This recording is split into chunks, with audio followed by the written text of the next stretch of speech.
Okay, so welcome everybody to this session for today. I'm very pleased now to hand over to Amy, who's going to give a bit of an introduction about what to expect today, and to look forward to the interesting debates. So thanks, Amy. Okay, thanks a lot, Rob. Just bear with me 1 second. I'm just going to share my screen and bring up a few slides for you.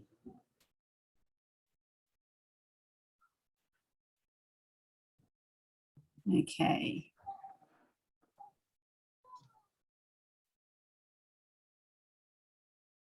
Can we all see that okay, Rob? Is that looking all right? Brilliant. Okay. Thanks very much, Rob. Really very warm welcome to everyone. It's great to see so many of you and joining from a real variety of organisations. So as Rob has said, my name is Amy. I'm one of the student enterprise managers at London South Bank University, and I'm one of the team who's put together the content for this morning's event. And I hope I'm just going to give you a bit of context, really, and a bit of scene setting, and maybe highlight some of the drivers for delivering enterprise education in health courses. I will be drawing on our experiences from LSBU, but hopefully some of it resonates for you in your own organisations, whether it's what you're doing already or maybe what you'd like to do in the future. So, what does the scene look like? If you're a health academic or professional on the call, you'll know more than me, but I think regardless of the subject area, there's always an international, national and local context that informs what we do in terms of enterprise education, and health is no different. And I think we've all sort of, when we were curating the content for this morning, you know, it's really evident that 21st century has already seen new diseases emerge that have really challenged our healthcare systems. You know, the obvious being COVID, which has really required new ways of thinking, new approaches, and it's required really kind of very innovative and enterprising thinking, whether that's from scientists or healthcare professionals working on, you know, the ground in hospitals. So I think this new way of thinking and this new approach is a really good example. And if you're from a midwifery background on the call, you'll know much more than me. But you've only got to look at the National Midwifery Council's strategic priorities for 2025. Number one is all about service improvement and innovation. So if we think about that in terms of a national context, as we are on the call here, there are over 30 new services being piloted nationally in terms of maternal mental health services, new pelvic health clinics, and a massive project that's going on nationally to digitise maternal or maternity notes. So you can see that that type of innovation and those types of new ways of working and service delivery really need you know, innovative thinkers. You need clinical expertise, but also, you know, very entrepreneurial, innovative approaches as well. And hopefully you'll agree that as universities, we're in a really unique position. We can not only equip our students with the clinical expertise for their professions, but we can also have the opportunity to work with them to develop their enterprise skills. Maybe they want to be entrepreneurial within their own profession. And I know at LSBU, we've seen a real appetite amongst our students more recently for independent practice. So there's lots of kind of discussion amongst students and with academics that this is what they're kind of interested in as part of their future careers, as well as maybe working for the NHS as well. So a few of our drivers maybe for our work, and I am speaking from a London South Bank perspective, but hopefully you might see some commonality as well. But we see enterprise education in the School of Health as definitely an opportunity to enhance our students' skills. So we're preparing them for clinical practice, but also to be those future leaders that really can affect and drive change within their profession, You know, maybe they have ideas for service improvement, and we're trying to equip them so they have kind of some of those enterprise skills and they know where to go within the NHS as well, if they have an idea that they want to take forward and improve practice. And we're trying to kind of encourage that sort of inquisitive, enterprising mindset as well. And as I mentioned, it's really important, we're driven by listening to our students. So definitely more recently, this theme of independent practice is a topic for them. They are driven by flexible and hybrid approaches to their working lives in the future. So I was only having conversations last week with a small group of midwives that said they want to work in the NHS, but they don't see themselves working until retirement in the NHS as midwives. So they want to equip themselves to do independent practice as well. So they might work part-time for the NHS and part-time out of it. And I think we have a responsibility within universities, and we can use enterprise education to help equip them in that area as well. And Sarah will talk about the last point in more detail in a moment, but particularly in midwifery at LSBU, in terms of enterprise education, we saw it as an opportunity to be sector leading. So the curriculum was up for revalidation, and Sarah really kind of wanted to look at how enterprise could be threaded through the whole 3-year course at LSBU, and she'll talk a little bit more about that process in a moment. So just a little bit about, you know, I guess the role of the enterprise educator and me specifically at LSBU. We love an opportunity. So Sarah came knocking a few years ago from midwifery in the School of Health and said, I've got a couple of ideas. Could we try it? Could we pilot it? We, of course, said yes in enterprise, let's give it a go. But my approach is a very collaborative one. So when I'm working with colleagues in the School of Health, you know, I'm trying to work with them and their curriculum to plan and deliver really effective content.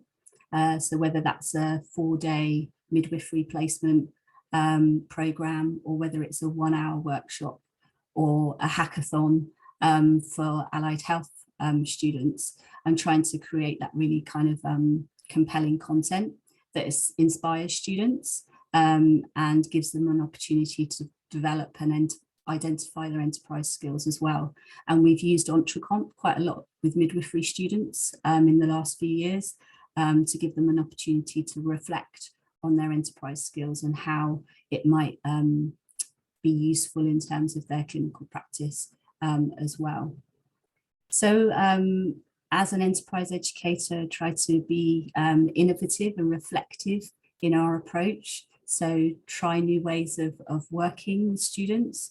I don't know if any of you on the call are doing lots of enterprise education in health. One of the challenges that we have is we don't have much time with them. They have very busy courses and working lives. So the time we have has to be, you know, very deliberate, concise, and, you know, quite impactful for them, because they're often out on placement and doing other things as well. So that content needs to be engaging and enabling. And it also has to align from an academic perspective to their course and the strategic priorities of the school as well. I always say to students and midwives that I'm working with, we're not, you know, our aim is for you not to all go off and start your own business. It's for you to kind of develop those skills to be often entrepreneurial within your practice as well.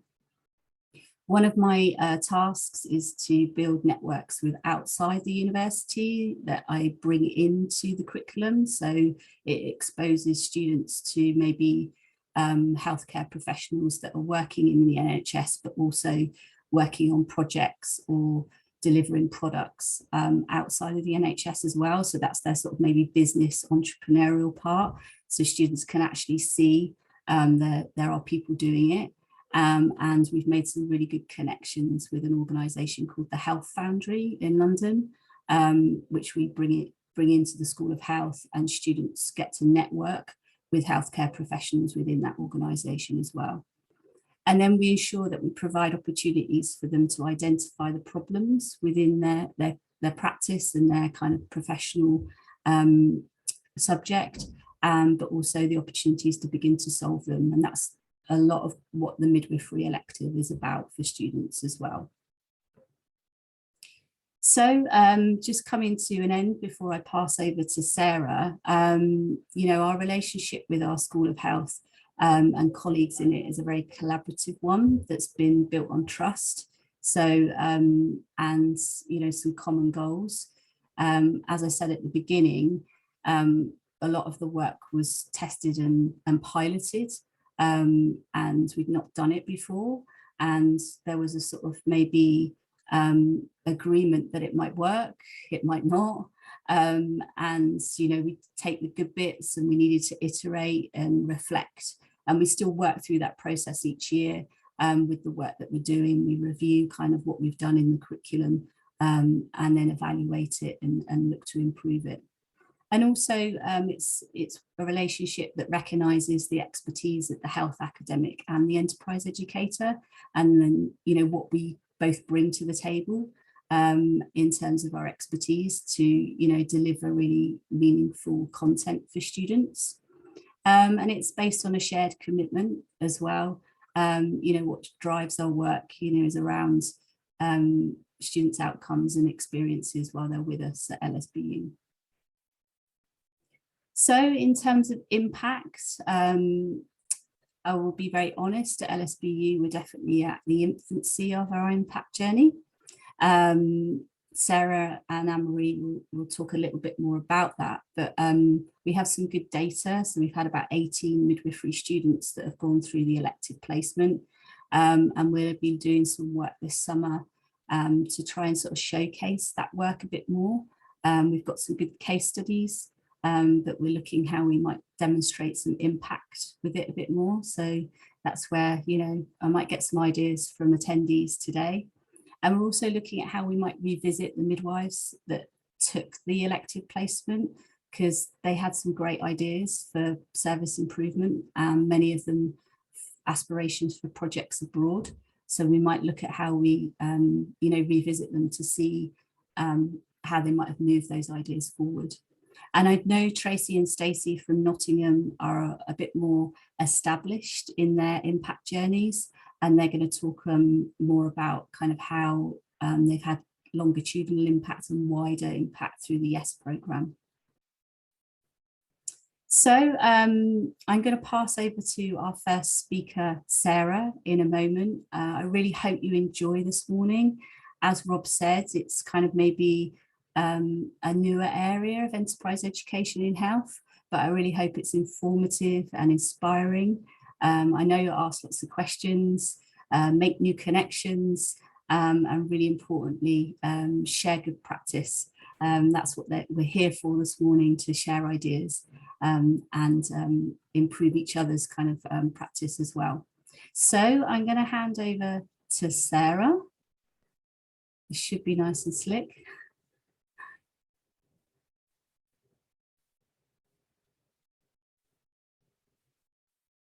Sarah, I've stopped sharing, so that should be kind of free for you now.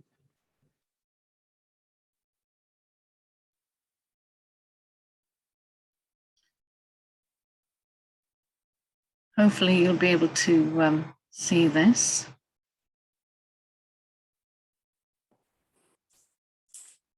Here we go. Hello, good morning. My name is Dr. Sarah Church, and I'm currently Head of Midwifery and Associate Professor at LSBU. So my presentation this morning will focus on the motivations to introduce enterprise education into the new midwifery curriculum.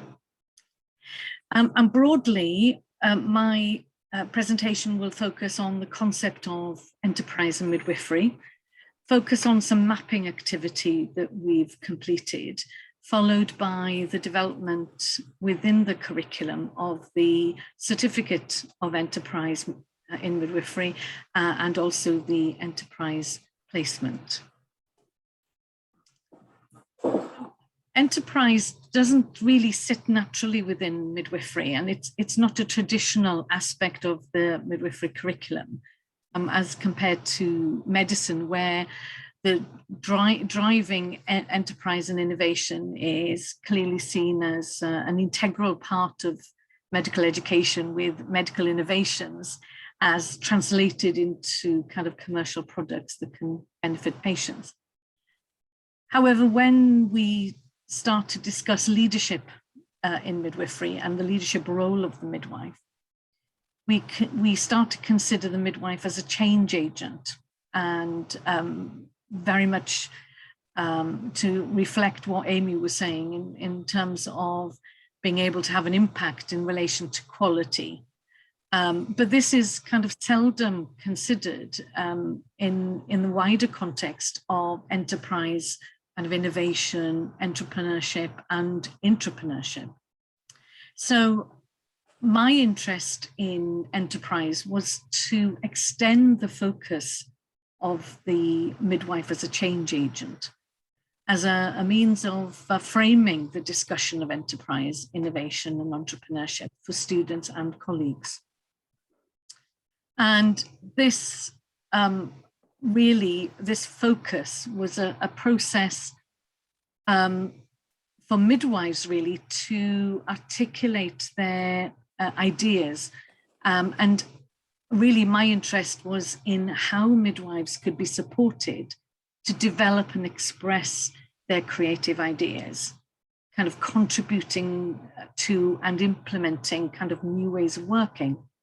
So this first QAA definition does support the process of generating ideas and the use of creative solutions really to address problems or challenges, which in this context can be applied to midwifery practice or education. Therefore, as a means of exploring the importance of enterprise skills and embedding innovation and entrepreneurship across the midwifery curriculum, it was crucial to focus on the importance of the midwife's entrepreneurial mindset. And this was as a means to address the issues of quality within midwifery care and to generate ideas that could make a difference. So when I started to explore the kind of concept of entrepreneurial working and entrepreneurial mindset in more detail, it was highlighted that the enterprise behaviors and skills needed to transform creative ideas into actions were clearly aligned to the professional skills of the midwife. And these are clearly indicated on the slide here in terms of emotional intelligence, confidence, strategic thinking, self-belief, risk-taking, networking, self-awareness, and communication skills, for example. So having discussed that, we then considered, well, what's the next step? And at that particular time, we were working with a draft version of the new NMC standards. And this gave us an opportunity to really explore this further. So I had the opportunity to work with colleagues from Enterprise at LSBU on this pilot project. And this really enabled us to explore further whether enterprise education was relevant in midwifery. And we started to use the Entrecom framework, as I've illustrated here. And for those of you who are not familiar with this, this is a common reference framework that identifies 15 competencies in 3 key areas. So ideas and opportunities, resources, and into action. And these describe really what it means to be entrepreneurial.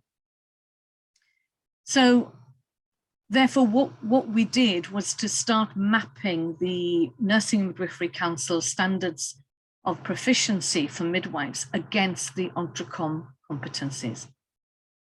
And I've got an illustration of that here. And again, this is just a very small aspect of this work.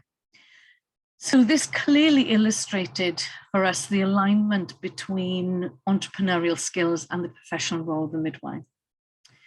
And this was undertaken by two people independently, myself from midwifery perspective and a colleague from Enterprise who'd worked with the framework before and knew it very, very well.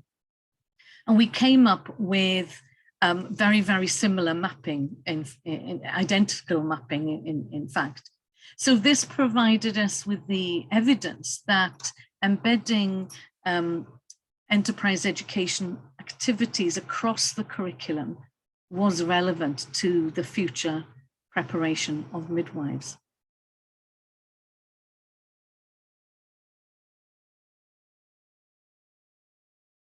So we started thinking about, well, how could we do this?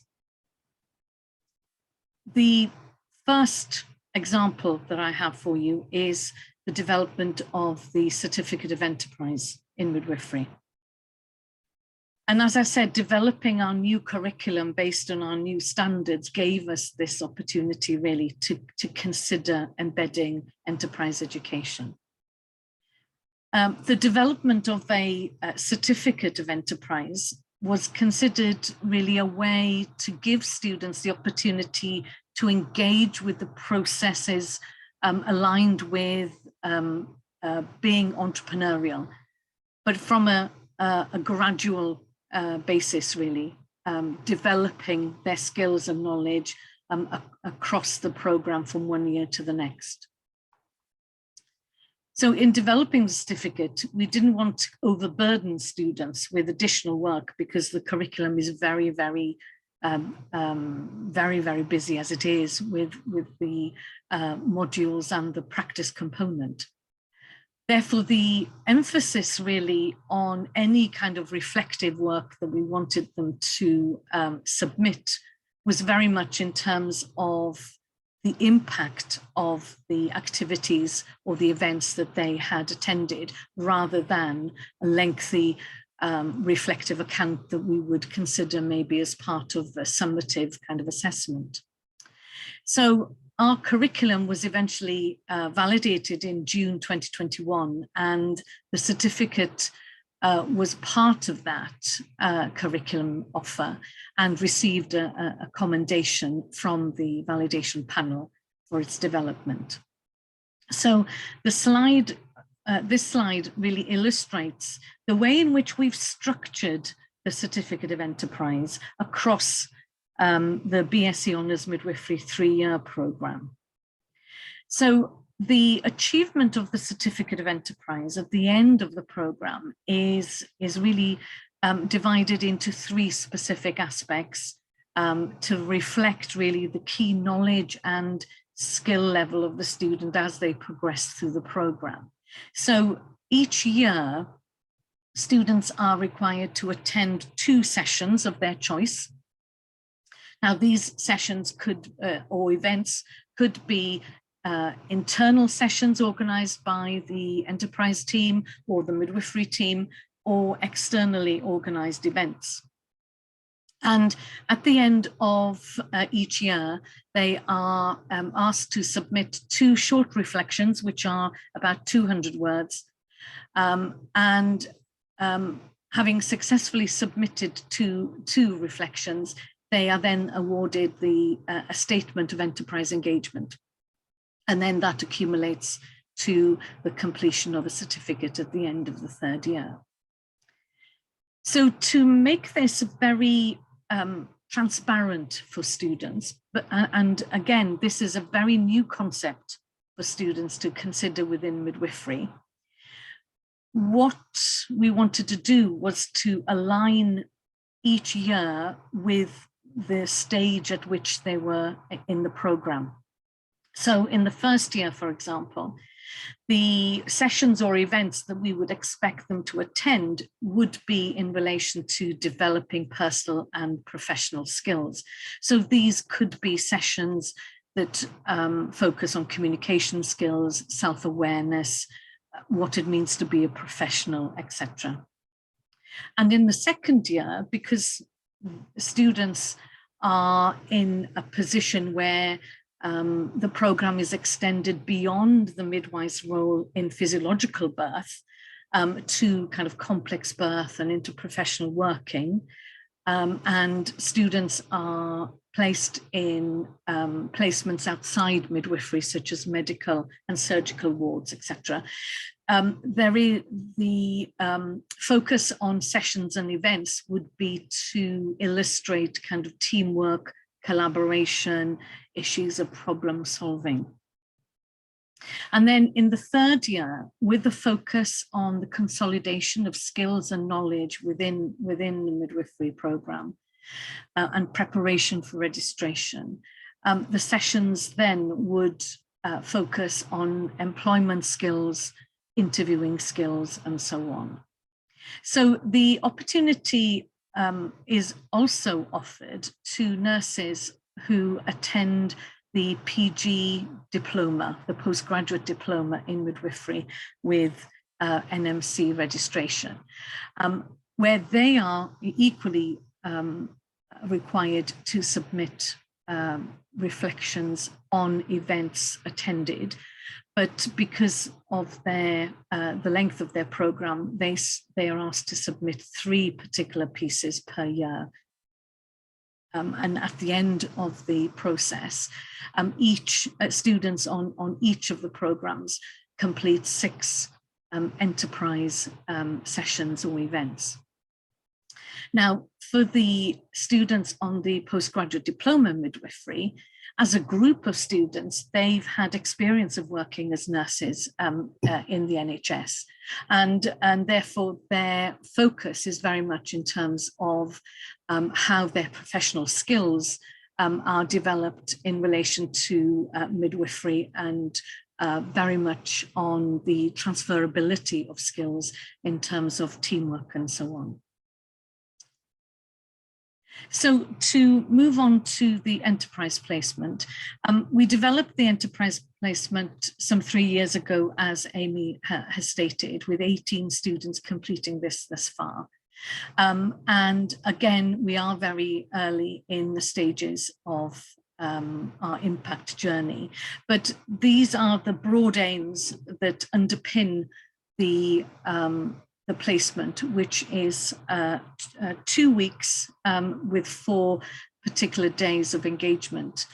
And the aim really is in terms of raising awareness, introducing students to new tools such as business model canvas and personal development canvas, opportunities to meet with healthcare and midwifery entrepreneurs, being able to kind of share and have opportunities to think about ideas, problems in practice, problems in education, and equally, if they have a product that they have some interest in developing, kind of really thinking about maybe the processes that would be needed in relation to taking that possibly to market. And as Amy has suggested, some of our students thus far have really been interested in kind of global issues of midwifery, focusing very much on practice and education in countries such as Ghana and Nigeria. And again, we will be following up with these students in the near future to see how far those projects have developed. And the opportunity really to build their confidence in articulating ideas, and also in the preparation for employment. And that is kind of a key area really in terms of supporting their development from being students into being midwives in the NHS and beyond. Just kind of coming to the end, the evaluation thus far has been very positive. I've included a few quotes there. The this is a very new aspect for students to consider. And as Amy has suggested, when we're not in a position where we want them to develop their own businesses, but of course we are very aware of midwives who have developed their own businesses alongside working in the NHS. And students within the placement are given an opportunity to meet these midwives and to really get an understanding of what their journey has been in terms of taking an idea which has developed from maybe a challenging situation in practice through to offering clients a solution really to maybe the problems that they've experienced. So really, in summary, this presentation's highlighted the relevance of enterprise education for midwives, very, very briefly, of course, and really reinforced the idea that midwives should have the opportunity through their midwifery education and the development of their professional role to explore, develop, and establish an entrepreneurial mindset. So with that, I want to say thank you very much for listening, and I now pass you to Tracy for her presentation.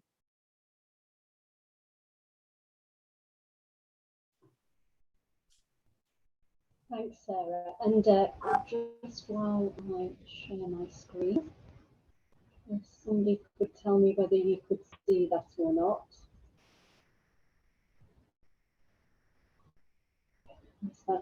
I can't see any of you, so I'm hoping that's we're good. Just first of all, thank you to Amy for inviting Nottingham to be involved. Looking forward to engaging with some of you later on this morning. But first of all, who am I? I'm Tracy Hassell-Jones. I'm part of the Hayden Green Institute for Innovation and Entrepreneurship at the University of Nottingham Business School. And I manage the Young Entrepreneur Scheme, which is a global competition to raise commercialisation awareness amongst the STEM community. And what I'm hoping to do over the next 15 minutes or so is give you a bit of background on where the competition began, mode of delivery, and the impact that we've had along the way. So what is YES and the background of it? In the early 90s, a professor of microbiology at the University of Nottingham found a lot of his students were moving into careers that didn't encompass the science that they'd been learning along the way with him. And he felt this was lack of awareness of career opportunities more than anything else. So at the time, he was taking part in a research project with a biotech company based in Slough, and they came up with the idea that they would take the students to Slough and they would learn about business processes from practitioners. They hired a coach, they went for the day, they engaged with people at Sonova on protection, marketing, manufacturing, finance, and they were then asked on return to the university to write a business plan for a hypothetical startup company. So rather than us giving them a case study, they were asked to develop their own case study, working in a team of 4 or 5. The results were extremely positive, increased awareness of careers, opportunity, business acumen, and transferable skills. And not long after that, they decided to reach out to the undergraduate community, and 15 schools from 15 biological sciences schools came forward.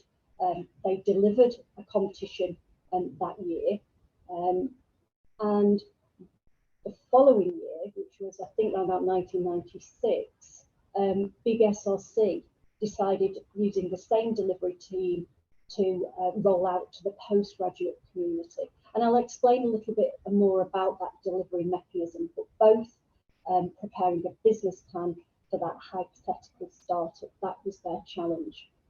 I suppose not surprisingly, That was 95, 96. They decided to come together to pool resources. They recruited me to manage the programme. And yes, however many years on, 25 years plus, I'm still here delivering the programme. And it has gone from strength to strength, with over 6,300 taking part in the competition now. It is slightly different in the fact that we don't deliver now to undergraduates. Our main focus is masters, PhD, postdocs, along with technicians, early career academics and knowledge exchange professionals. So we've moved away from working with undergraduates because we feel that's now embedded within the university curriculum. It's not a written business plan that we ask them to prepare. We get them to do a pitch at the end of the completion of the input of information that we give them. So not a written plan, but a pitch. And also we now move across all disciplines. So it was very much biotech focused in the early years, but now moving towards all disciplines. And as you can see, this is our YES family, starting in 1995 with biotech and engaging not only within the UK, but externally as well, as opportunities came to collaborate with the Commonwealth Office, British Council, as they were moving through North America, India, Singapore. And last year we engaged with Malaysia and hope to do next year as well. In Tracy, 2011, Tracy, yes. sorry to interrupt, the slides aren't moving on. So I think that you might need to put them on presenter mode or something. Have I been sharing them, Rob? Yes, yeah, we're just stuck on that first title page, that's all. Oh, right, okay. Let me try again. Can you see what is YES? It's just starting to screen share now.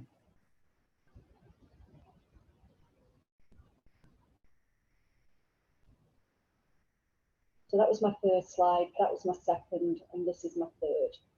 They don't seem to be scrolling through. We're on your second slide now. Ah, yeah, that works okay. We can see them down the side, but I think that's fine. We can see the main slide. You can see them down the side, can you? Yeah, that's fine. That's fine. Okay, I'll leave it on presenter mode rather than slideshow then. Okay, so let me move that up a bit if I can. Okay. So you can see from the timelines, as I've just mentioned, the collaboration that we've had global as well as internal. But in 2011, the workshops, how we delivered the programme was over a 3-day workshop. And initially, when we first rolled it out, they were hosted at conference centres. We wanted to move the students outside of the university environment to gather the knowledge in the aim of this challenge that we're posing to them. So we had delivered these three-day workshops across the UK, but we were invited in 2011 to host the workshop at Syngenta. Syngenta and GSK, a lot of our stakeholders are involved today, were involved at the inception of the competition. But Syngenta invited us, rather than going to a local conference centre, to actually go onto their industrial site at Bracknell. And we did. They engaged with those that worked in the organisation. They got to experience the industrial site. It's an open innovation site, so they're very keen to share good practice and experience. And because of the results being so positive, in 2012, we were invited by GSK and Stevenage Bioscience Catalyst to host a biomedical workshop on the Stevenage site. And although we'd had engagement with medics, people who were looking into patient care, With the advent of that workshop, our engagement with that community sort of blossomed, and every year on year, when we do the biomedical workshop, that is the most popular of all our events. So going forward and how we deliver, I've mentioned a workshop, and pre-COVID it would be all face-to-face. During COVID it was online, and for 2022 we're doing a hybrid model, but the mechanics really remain the same. We always host it Wednesday, Thursday, Friday, so that people post-session can go away and have the weekend to recoup. It's quite an intense period.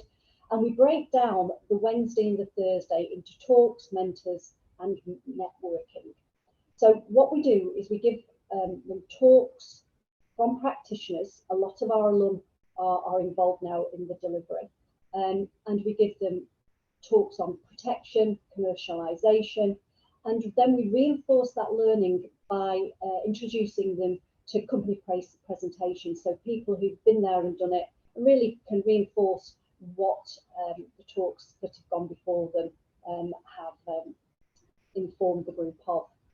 They are then challenged with creating this oral business plan presentation pitch for their hypothetical company, and it's hypothetical because it's an open forum. We don't sign any non-disclosure agreements, so it's very much a learning experience. And as has just been mentioned by Sarah, we're not trying to make everybody an entrepreneur. We're trying to make them, to get them to think more enterprisingly about the research they're undertaking. The idea, hypothetical, has to have societal and environmental impact, and we link that into the UN goals. So when we're encouraging the researchers to think about their idea, we very much give them guidance on the UN goals, give them some past history of ideas that have gone before, and we engage in a creative thinking session.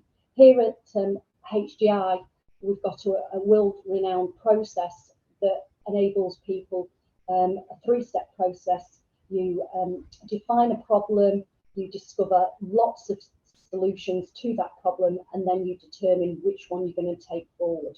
So we get them to think openly about problems and how they can solve it with their business proposition. So we give them the talks, then they have the mentoring, and the mentors talk on IP and business development, really get them to think and consolidate how we're going to pitch that idea on the Friday to the panel. On the Thursday, we have more talks, regulatory affairs and clinical trials, because of the theme of being biomedical. We also have some pre-sessions on regulations with devices as well, if that's the route they're going through. We talk about raising and managing finance and, you know, the investment side in the technology, and then more company presentations to reinforce what's gone before, followed with mentoring on their own company projects. We try and get them to network all the time, so not only networking with one another, but also the speakers and the mentors, because what we're trying to do is enhance the collaboration, their networking, their community going forward post completion of their studies. On the third day, the Friday, we ask them to pitch. Every team member, which there is a team of 4 or 5, are asked to contribute to the pitch, which is 15 minutes with 10-minute Q&A. They pitch to that equity investors, and one team is selected from each stream to go forward to the final. We provide them with feedback, and they can take that to the final, and then same format again, but this time a bit of a switch with a 10-minute presentation, 15-minute Q&A. And we do a prize fund. That prize fund last year was 18,000, both cash and in kind. And what we try and do there is spread the prizes. It's not about taking part, but it generates that competitive edge. Once they've finished, they're part of our global network. We have a closed LinkedIn group, which is very active. I'm going to share with you some data in a moment. And that data is gathered from our LinkedIn group. I think there's around about 3,000 of us in it. We share job opportunities, funding proposals that are going out, lots of interaction that we hope to keep engaged with. In turn, they can get career support from that group, and we run a yearly online careers fair. We have an Ingenuity Lab, which is here at Nottingham, engages with our own internal students for their startups. But as part of that programme, the YES participants are invited to engage in that if they wish to do so. And I suppose with COVID, it's enabled us to put more content online and to share that information. And going forward, there are volunteering opportunities, and we hope they will engage with YES again. We feel the benefits are extensive, and there's a list here that you can read through, but a lot of PhD students, postdocs, work with the professional framework, the VTI development framework, and 50% of the attributes that are gained or can be gained through YES through their participation. So if you're not familiar with that development framework, well worth it. And as I say, from the skills that are gained, 50% are covered. We've undertaken a number of reviews over the years, and this slide really demonstrates how YES complements the PhD journey. We're not taking anything away from what they've done already, but we're hoping to add to the experience. And we have had 3 reviews, 10th, 15th, and 10th, 15th and 20th, and we were hoping for another one at 25, but with COVID that's put paid to that, and we're just going to be reviewing when we're going to do that next. But we feel that we're a real enhancement to what they're undertaking at the university.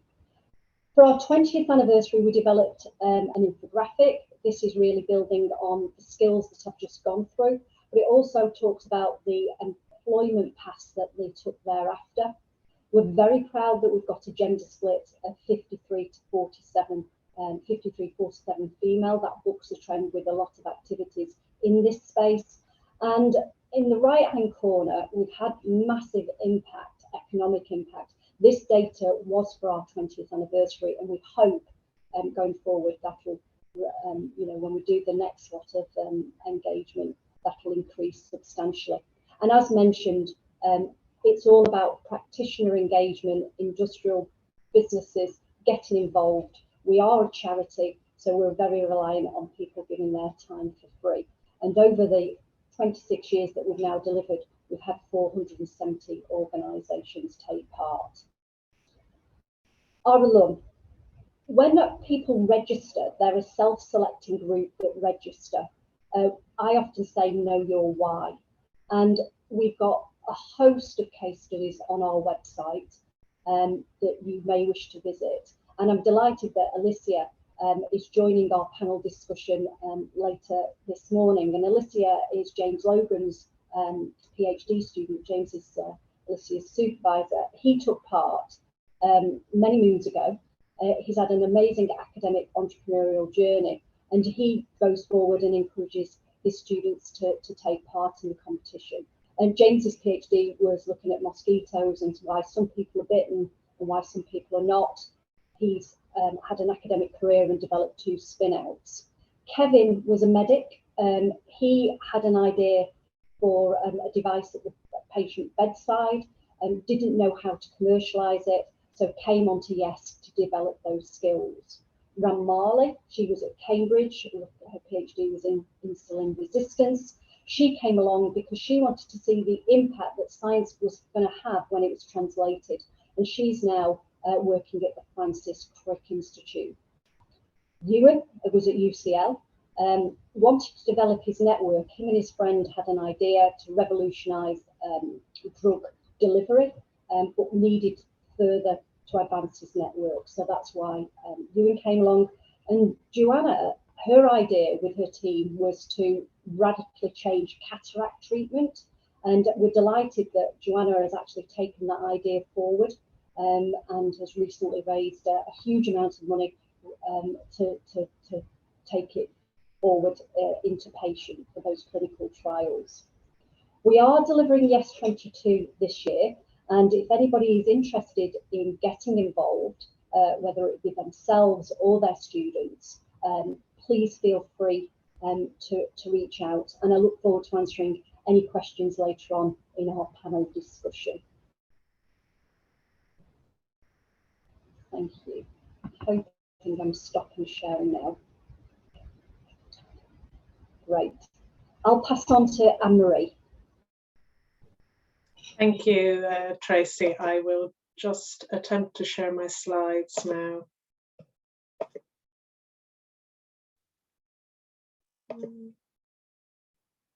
Now, if somebody could confirm that they can see my slides, that would be great. Yep, they're fine. Yeah, thank you very much. Good morning all. As mentioned, my name is Anne-Marie Langan, and I'm briefly going to speak to you about a collaboration that's in its infancy with our enterprise and employment team at London South Bank University, and some of the motivators for the collaboration.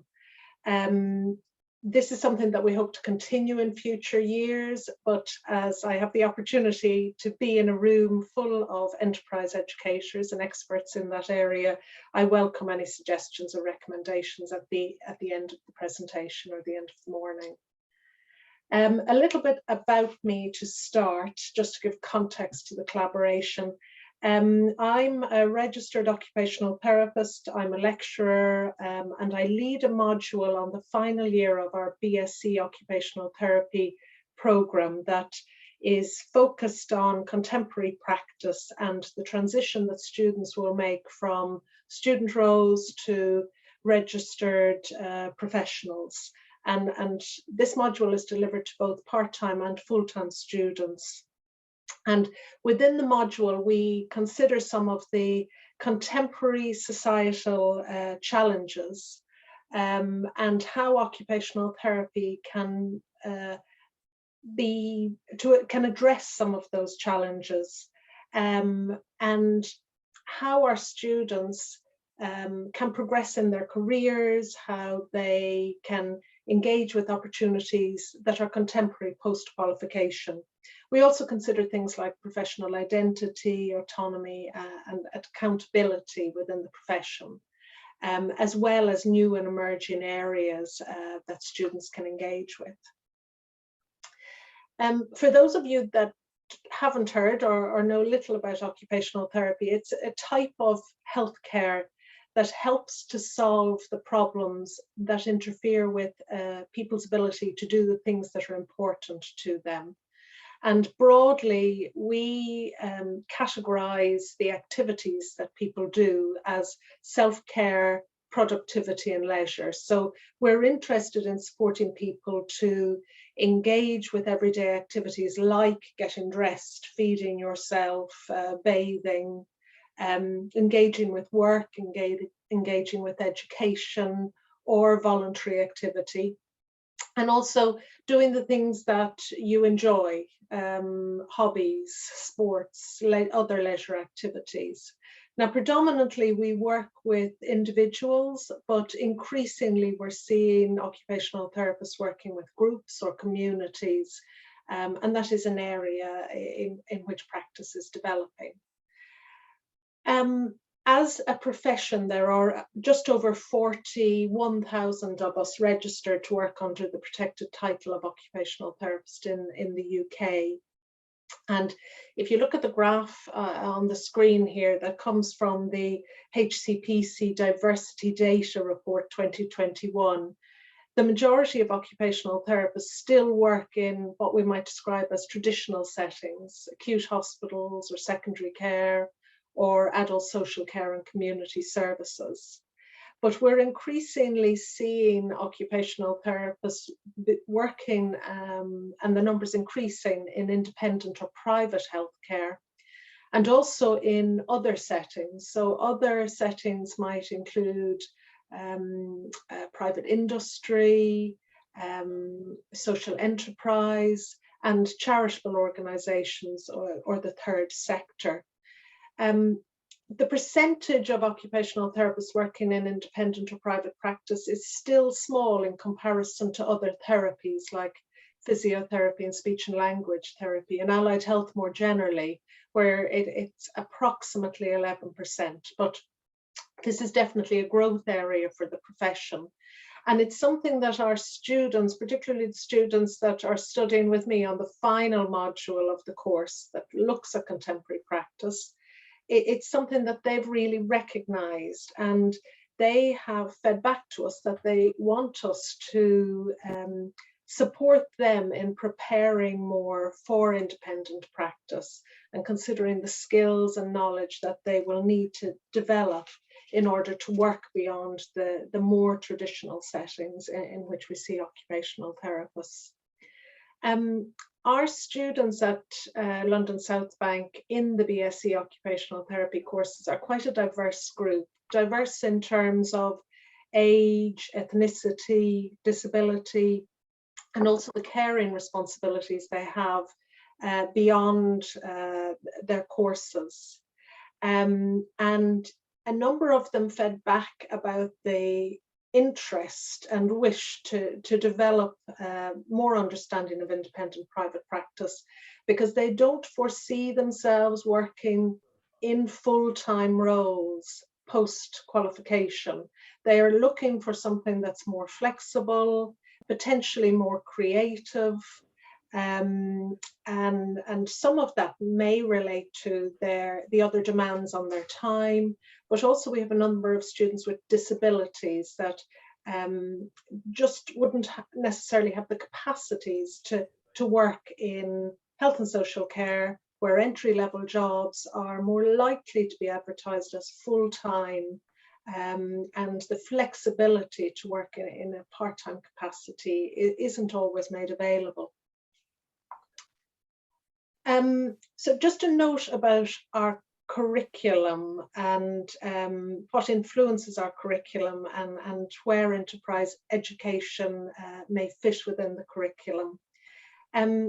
The Health and Care Professions Council in the UK approve and monitor our occupational therapy courses, and they have generic standards for education and training for all allied health provision, and then standards of proficiency for the individual professions, and we need to work to both sets of standards there.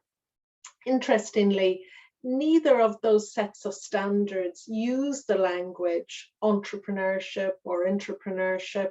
Now they are under review, so we will watch this space and see what the next iteration offers or requires of us. But parallel to the HCPC standards, we have the standards of the profession, the Royal College of Occupational Therapists. And like the HCPC standards, they emphasize the importance of remaining relevant to current practice. But Royal College of OT also emphasize that we need to support our learners to be entrepreneurial, to be innovative and enterprising, and particularly in our approach or their approach to service innovation.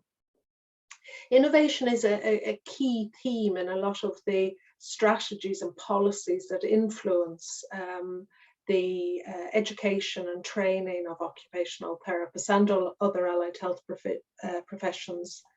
And hot off the press actually last week is, and I've drawn the diagram on the right hand side of your screen from a new document, the strategy for the allied health professions for England 2022 to 2027, called AHP's Deliver. So this strategy really emphasizes research and innovation. And there's actually a statement in the document about innovation being critical to achieve the ambitions set out in the NHS long-term plan. There's also recognition that AHPs and occupational therapists have innovated during the pandemic, and a wish really to maintain that impetus by building capacity within the allied health professions to achieve some of the ambitions of the strategy, but of the NHS plan more broadly. Now, as occupational therapy educators, in achieving these standards, we already seek to facilitate students to realise the potential of the profession. And we do that in a number of different ways. We offer role emerging or non-traditional placements in which students are placed. These are settings that don't currently have an occupational therapist employed. And we offer long-arm supervision from the university to explore the potential within the setting, what the needs are and how occupational therapy can address those needs. So we have placements like those. We've had some in city farms, in care homes, residential homes. In the past, we've had some role emerging placements in prisons. But now occupational therapy has become an established role in many of those settings. We also offer leadership placements, and that was through an initiative with HEE. And through many of our modules, we seek to engage students with kind of the contemporary societal challenges and to think about the contemporary roles, how the profession can creatively and innovatively adapt and change in order to address some of the challenges. And we seek to incorporate some of this creativity or innovation within our assessment profile. For example, in the final year of our course, 3 of our assignments address this to an extent. We have a contemporary practice assessment in which students present a poster on an area of practice and how OT, occupational therapy, can develop and adapt to address contemporary change or need. Students also working in an interprofessional module develop a change proposal, specifically looking at quality improvement and service development to fill gaps, again, to address need that they often have identified on placement.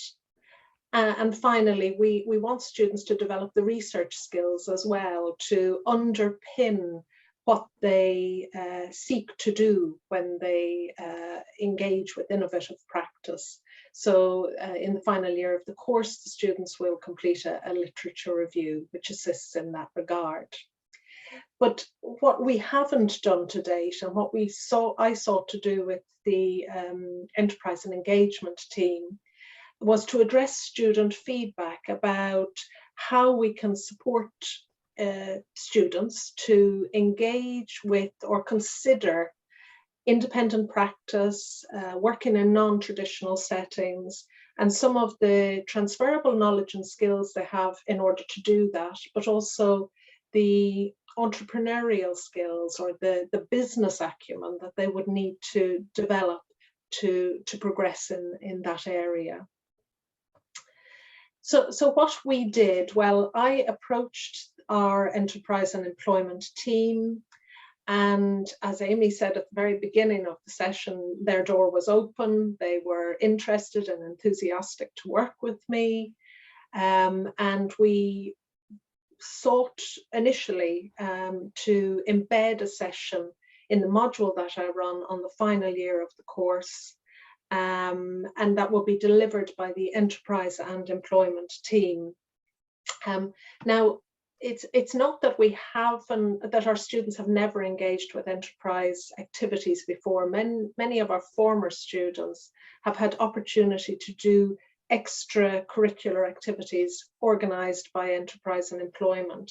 But the challenge for our health students is finding the time and the opportunity among all the other academic and placement demands of the course, alongside personal demands, to engage with that activity.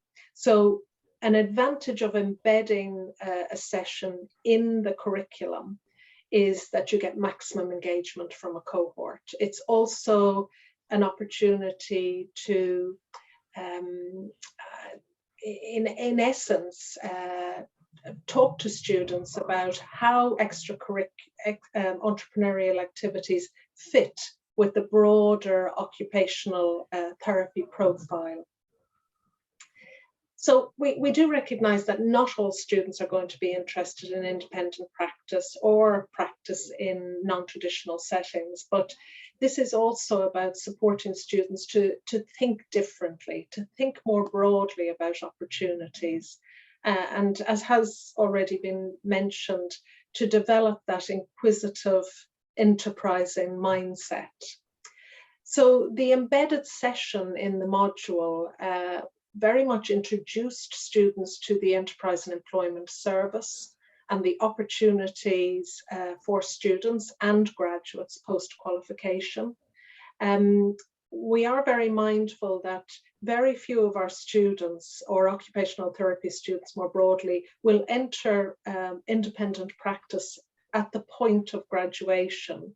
It's often many years after consolidating their knowledge and skills in the more traditional settings like health and social care that they then see a gap and choose to move into independent roles. But we wanted students to be aware of what was available to them even post-graduation. We also, within that session, they had the opportunity to explore their knowledge and skill, how that was relevant for enterprising activity, for business, and also to think about functional enterprise skills, things that they would need to develop and explore if they chose to go this route in the future, and where they might be able to access that support. There was an introduction to different business models with an emphasis on independent private practice. And there was also within the session signposting to resources in the local community around the university and other signposting to supports that the students could avail of. We complemented that session with sessions from independent and private practitioners. We had a former student of our part-time course who, after working in practice for a number of years, established his own business in January 2020, just in time for the pandemic. But it was interesting to see how our students responded to him when he spoke about where he had been in relation to his course, what he did, and his route into private or independent practice. Another model of independent practice was delivered by a member of our staff team who works part-time in HEI and then part-time in private practice. And we also introduced a social entrepreneur, a different form of independent practice. But all of these practitioners shared their motivations for choosing the route that they chose, but also building on the session delivered by Enterprise and Employment, spoke about the transferable knowledge and skills, the skills and knowledge they needed to develop, and the challenges they had along the way. And of course, within my module, we also engage a number of different therapists working in new and emerging areas. So the contemporary element was sustained there as well. Just some key points of learning that I want to finish on from this exercise that we completed with Enterprise and Employment. I think it's important to recognise that health students are enterprising, and they want the opportunity to learn these skills. This session was really embedded in response to student feedback.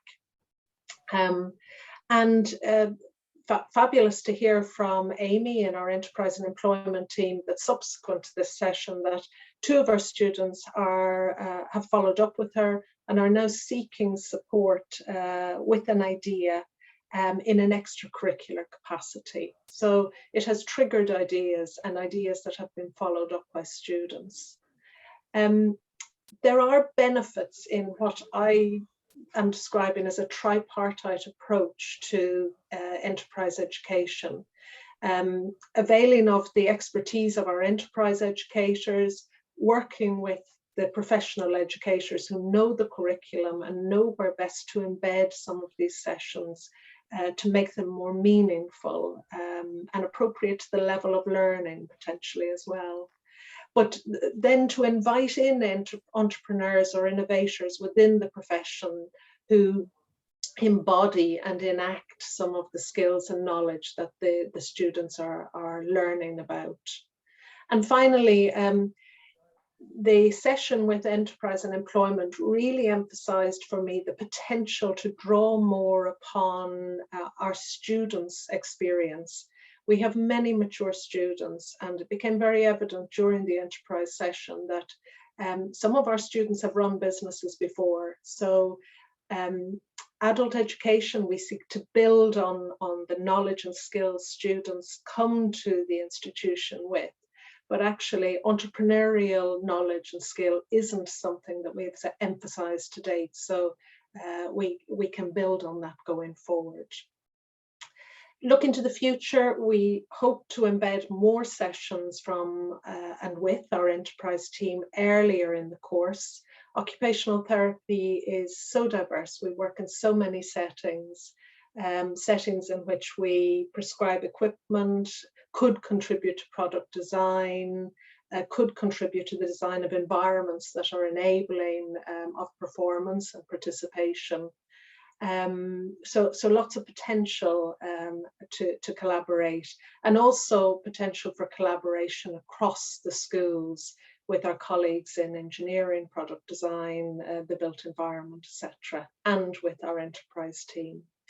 But of course, I'm open to other suggestions. This is an area that's relatively new to us, and as I said, is in its infancy.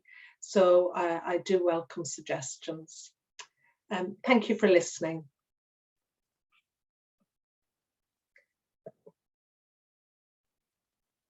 So I shall now hand over to my colleague at University of Nottingham, and that is Stacey Johnson.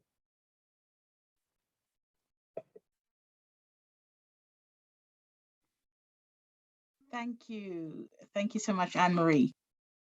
Hello, everybody.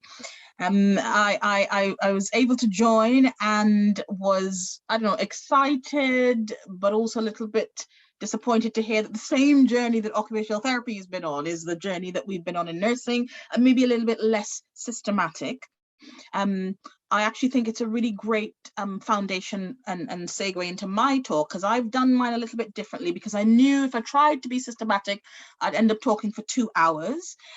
So anybody who knows me will see how much of a surprise it is that I've actually only got 2 slides, okay? So if somebody could just confirm that they can see slides. Yep, that's fine. Yep, perfect, great. So my name is Stacey Johnson, and I'm a nurse by background, but I am also an associate professor at the University of Nottingham in the School of Health Sciences. And in fact, you will see that in the course of my journey as an entrepreneurship educator, and I use that term so loosely, it's gone from the School of Nursing, then it was a School of Nursing, Midwifery and Physiotherapy, and it's now the School of Health Sciences, right? And even that transition, I think, is important in this entrepreneurship journey, right? But you'll also see on that slide that I'm also the Chief Scientific Officer of the Reverse Mentoring Practice Limited, which is a business. And I'll talk about that as well. So I've called these next few minutes, and I think, let me just double check, I think I've got about 15 minutes, haven't I, Tracy? So I'll aim to talk for about 15 minutes, definitely not longer than that. And I think we've got the panel discussion after, where hopefully a lot of the questions and discussion will happen, right? So I've talked about 2 journeys, okay? So first journey, and they are linked to those 2 roles that you see there. So the first journey, lots of text on this slide, but don't worry, I'll take you through this first journey, right? And I'm calling this my pedagogical journey, and particularly around, and I'm now going to do loads of slashes, enterprise education / entrepreneurship education / innovation practice, whatever we're going to call it, right?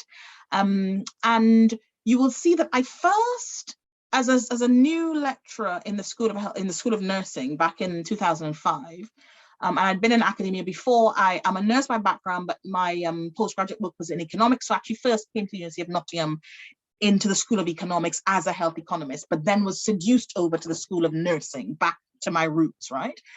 And I remember just one evening just getting so frustrated with the place of nurses and nursing. And my question was, why can't my colleagues in practice not have better wages? So it started off as a frustration around wages and the wage price for nursing. I was like, how can nurses make more money? And of course, I fell back there to my economics roots and was exploring this notion of monopsony, which you can see top left, first block of text. And some of you will know that, you know, a monopoly is where there is one seller dominating a market. Monopsony is a similar idea where you have one employer or a group of employers that act as one employer who work together and collude to manage employment conditions, including wage. And of course, we're talking 2005, before the Health and Social Care Act, where the main employer of nurses in the UK was the NHS. They acted as one big block, even though they were different provider organizations, right? And of course, I then saw in classic economics that the solution to monopsony was creation of more firms, so there were more employers of a group of workers. So I was like, right, so nurses need to be more businesses employing nurses. Nurses need to be running these businesses so that the NHS wasn't acting as this single monopsonistic employer that was controlling conditions and pay. So I was like, well, what is this idea of having more firms? I was like, oh, that's entrepreneurship. Oh, how does entrepreneurship work in nursing? Basically, there's none or very little, okay? And so a lot of the ideas that Anne-Marie talked about before around independent practice, I started exploring, and organizations where nurses were owning the organizations. I started exploring whether those were possibilities. And that led me to Harriet Watt, and I generally cannot for the life of me remember the name of the conference, but it was, I think, run by the National Council for Graduate Entrepreneurship, as it was then called. And the paper that I presented there, my first time presenting kind of outside of nursing, was called, as you can see here on the bottom left, 2005, Overcoming Allergic Reactions to Entrepreneurship in Nursing. And it was condition critical, was the paper. And so this was to enterprise educators. This was to people. For the first time, I met two people from the University of Nottingham Business School. We were meeting in Scotland. I'd never in the university talked to economists, to people from the business school before, okay? And so the whole argument there was that actually entrepreneurship in nursing was an emancipatory action. It was a labor resistance movement, which is, it seems odd, doesn't it? Because really entrepreneurship is often associated with capitalism, which is the opposite of resistance, right? But for our profession, this notion of working for yourself was actually quite an idea that people were allergic to. And so I still was dealing with the literature, but then came across at that conference people like Alison, I've forgotten her name, who led at the time NCGE, and was at the time recruiting for her second cohort of the International Entrepreneurship Educators Program. And I managed to talk myself onto that program as a nurse, the only nurse, and not even having any way that I might ever even teach entrepreneurship on any of our curricula. But managing onto the program and realized that actually I wasn't wrong. This was a powerful approach to nursing and to power, okay? So I was on IWEP program. You'll see along the top, it wasn't as systematic as the previous speaker. I just chose any opportunities to talk about entrepreneurship. So I was doing ad hoc sessions, entrepreneurship in midwifery, entrepreneurship in nursing, in individual organizations, okay? And two organizations allowed me, University of Nottingham, and then I think it was University of Lincoln, I was able to do a session. I then started referring students to the University of Nottingham infrastructure around enterprise, the Ingenuity Lab and its precursor organization. But as you can see along the top, beginning to try and make bigger space to have more influence. So in around 2012, or just before 2012, the Nursing and Midwifery Council had re-looked at all of the competencies and had produced this new set of competencies for registration as nursing, which meant that all universities had to write new curricula. So note, my biggest failure was that I was not able to get the word or the words. I could get neither entrepreneurship nor enterprise into the curriculum or into the module specifications, but the Nursing and Midwifery Council standards had enough reference to ideas that could be associated with innovation, and innovation was a term that didn't make people as hysterical as entrepreneurship or enterprise. So I was able to get into the curriculum a module. It was a first-year module which was called Communication, Innovation and Leadership. The second-year module, the shift was from communication to innovation, so it was called Innovation, Leadership and Communication. And the third year was Leadership, Innovation and Communication. And I was able, therefore, to lead a year-long module called Innovation, Leadership and Communication, where the assignment was a 5,000-word plan around exactly what the previous speaker was describing: a change project, an improvement project, a service improvement project, or an innovation project. But of course, subversively, when I was teaching, I put the words entrepreneurship, innovation in there, okay? And of course, in the leadership year, I started talking about things like entrepreneurial leadership. So those were big numbers, 300 BSc nursing students, all for specialties, adult field, nurse, children's nursing, etc. And then also, of course, beginning to weave it into some of our MSc programs. Again, these ad hoc sessions with experienced nurses, and then eventually experienced allied health professionals and other healthcare professionals doing MScs in advanced nursing, MScs in clinical practice. And again, the focus there was on entrepreneurial leadership, enterprise, beginning to get to talk about things like NIHR grants that are eye for eye, and the NHS entrepreneurial clinical entrepreneurs program, for example. Of course, along the bottom, you could see the transition. So 2010, the Health and Social Care Act, where they then said that any willing provider could provide services. That made the way for me to be then saying to nurses, you can set up not even just community interest companies and social enterprises, but if Virgin can run district nursing services, why can't nurses set up those services?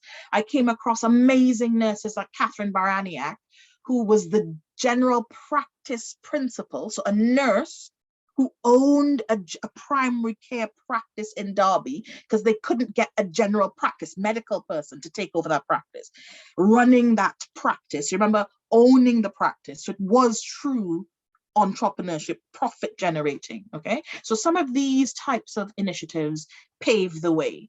And you'll see, again, in one of those blocks of text, in 2008, I presented at a conference where I remember closing very grandly with this quote: nurses need to stop selling their labor and learn to commercialize their knowledge, which for me was a big shift and something I was trying to portray to student nurses. And again, a lot of what the previous speaker said really resonated, that nurses were inventive, they were doing invention, they just didn't necessarily know how to translate that into a going concern. I recognize the value of social enterprise, where you're plowing surplus or good back into the NHS or organizations, but also felt that just like engineers could also generate profit, why should nurses somehow, because you remember we're angels, why should we not actually generate huge amounts of profit that we take for ourselves? And for me, it was about offering the whole gamut of all types of entrepreneurial activity for this particular group. Not just, because we saw it was quite common to see scientists doing clinical work, solving difficult problems around cancer and generating profit, commercializing their IP, but it somehow wasn't acceptable for nurses and nursing. So that was a pedagogical journey, and I'm still on that journey doing these ad hoc sessions here and there, okay? I just want to spend a couple of minutes before I know, because I'm sure I'm approaching my 50 minute slot now, talking about then my personal journey. I have to say, and I used to be asked very often after I would do a lecture to a group of master's students, they would say, oh, great, so tell us your business idea then. And I'd be like, no, I'm an entrepreneurship educator. I'm not an entrepreneur myself. I recognize that I was innovative, but I'd never really thought I would start a business of my own. So this is a big message, whether if there are any students on the call, if there are any academics on the call, nothing is wasted. You're learning for a purpose, okay? And the purpose apparently was me starting a business, right? Which I never thought I would do, okay? And I have got this long slide charting that personal journey as a nurse entrepreneur or an academic entrepreneur. But actually, I want to start at the end of that journey and give you some data. So actually, let me ask people on the call. Anybody wants to guess across the United Kingdom of the university-owned spin-out companies, what percentage do you think have a female founder? Give me a number, anybody. Just unmute your mic and give me a number. 5%. 5%. You're very, very optimistic. Give me one other number. Rob, you should know this. Give me a number. Sorry? 2%.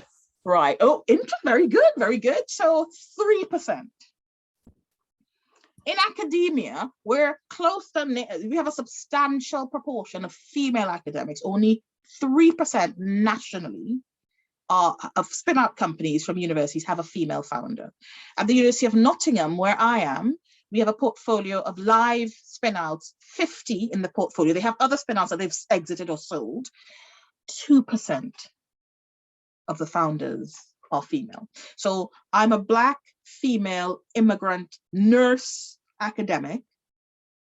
I am the only. I even know what percent that is, okay? So this reverse mentoring practice, which has been spun out 2021, is the first School of Health Sciences spin out. So the first company spun out by the University of Nottingham School of Health Sciences or School of Nursing or School of Midwifery or School of Physiotherapy, which is what became the School of Health Sciences.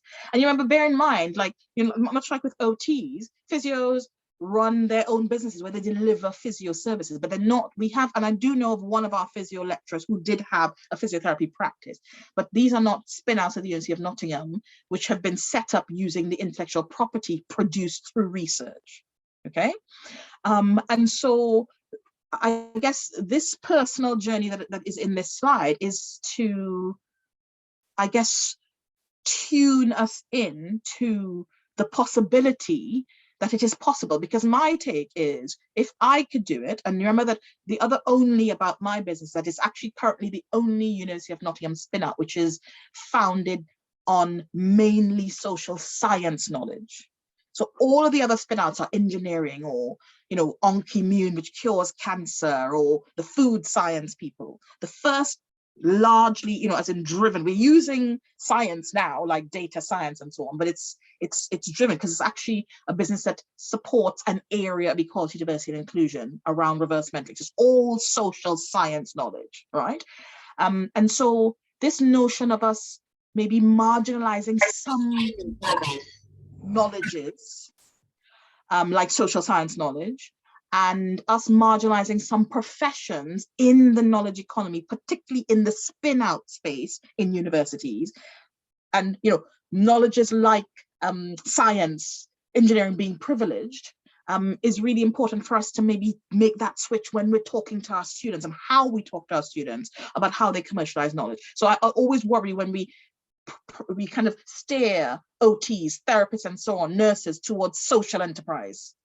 So in fact, one of the questions I was asked in the spin-out journey is, should this not be a not-for-profit? I was like, well, why? Why is this kind of knowledge supposedly not profitable, okay? Or shouldn't be commercialized, you know? I'm put very much in mind. You remember I said this was a pedagogical journey for me. I'm a big fan of Paulo Freire, the critical pedagogy guy, which I used a lot when I was thinking about the role of entrepreneurship for nurses and nursing, where he talks about in whose interest is knowledge produced. And so I feel that is inextricably linked to enterprise education and how we're educating our types of professions around enterprise education. And the other work I've been drawing on a lot, thinking about this knowledge exchange journey that I've been on, is the work of Mariana Mazzucato down at UCL. And her book is called The Value of Everything. And one of the really big distinctions she makes in the book is the difference between value creators, people who are entrepreneurial, the inventors who don't always transition to it being a going concern, and the value extractors. And she says the problem with modern capitalism, the way we are doing capitalism, is that the world rewards value extractors and not the value creators. And so again, I guess it just made me think very carefully about when I'm doing enterprise and entrepreneurship education, particularly in our business where we're doing it with therapists, AHPs, nurses, and so on. People working in spaces that are meant to be altruistic, is thinking about how do we reward value creators and shift that emphasis from just the value extractors, okay? And at that point I'll close, because I think there was somebody trying to tell me my time was up, and hopefully we can carry on the discussion in the panel.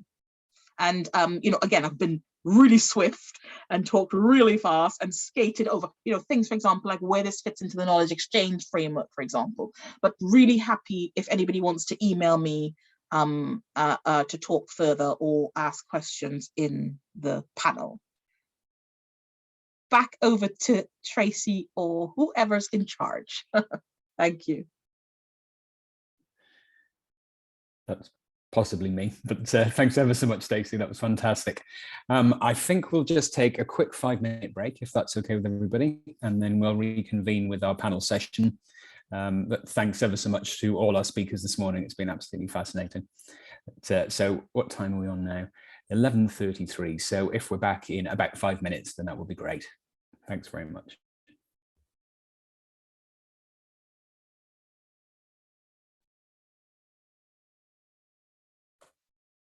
Okay, so welcome back, everybody. So before we go into our breakout spaces at around 12ish, we're going to have a panel session with our speakers. I'm just going to pass across to Amy as well to introduce our students who are joining us today as well to share their experiences. Thanks a lot, Rob. Yeah, amongst us, and just looking at the gallery, we have got Alicia and Rishika. So really a very warm welcome to you as students. If you can turn on your cameras, it'd be great to see you both. Just give you a second to do that. Hi, Alicia. Hello. Hiya. Hi, Rishika. Nice to see you.